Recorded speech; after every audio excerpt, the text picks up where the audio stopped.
హరహర మహదేవ శంభో శంకర అంటూ భక్తుల జయ జయ నామాల మధ్య తెలంగాణ శ్రీశైలంగా విరాజిల్లుతున్న ఓదెల శ్రీ భ్రమరాంబ మల్లికార్జున స్వామి పెద్దపట్నం అగ్నిగుండ బ్రహ్మోత్సవాలు అంగరంగ వైభవంగా జరుగుతున్నాయి.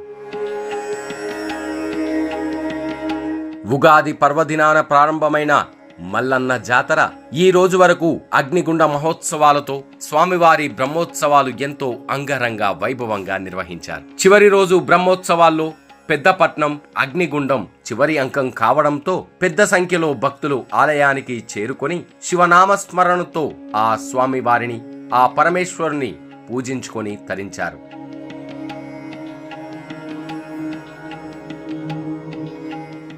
ఆలయ ప్రాంగణం మొత్తం భక్తులతో కిటకిటలాడింది. ఆలయ ఆవరణలో ఒగ్గు పూజారులు పెద్దపట్నం వేసి స్వామివారి ఉత్సవ విగ్రహాలను పెద్దపట్నంపైకి తీసుకువచ్చి ఒగ్గు పూజారులు ప్రత్యేక పూజలు నిర్వహించారు. ఈ పెద్దపట్నం వేడుకల్లో పెద్ద సంఖ్యలో భక్తులు పాల్గొని తమ ప్రత్యేక పూజలను నిర్వహించారు. అగ్నిగుండంపై నడుస్తూ శరణు శరణు మల్లన్న అంటూ అగ్నిగుండంపై నుంచి నడిచి తమ భక్తిని చాటుకున్నారు. అగ్నిగుండాలపై నడిస్తే చేసిన పాపాలు తొలగుతాయని, పిల్లా జల్లా సల్లగా ఉంటారని భక్తుల నమ్మకం.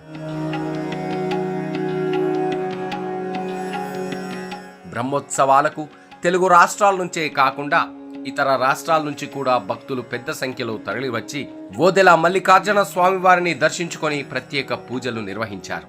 వచ్చిన భక్తులకు ఎలాంటి ఇబ్బందులు కలగకుండా ఆలయ ఈవో, నిర్వాహకులు అన్ని రకాల వసతులను ఏర్పాటు చేశారు.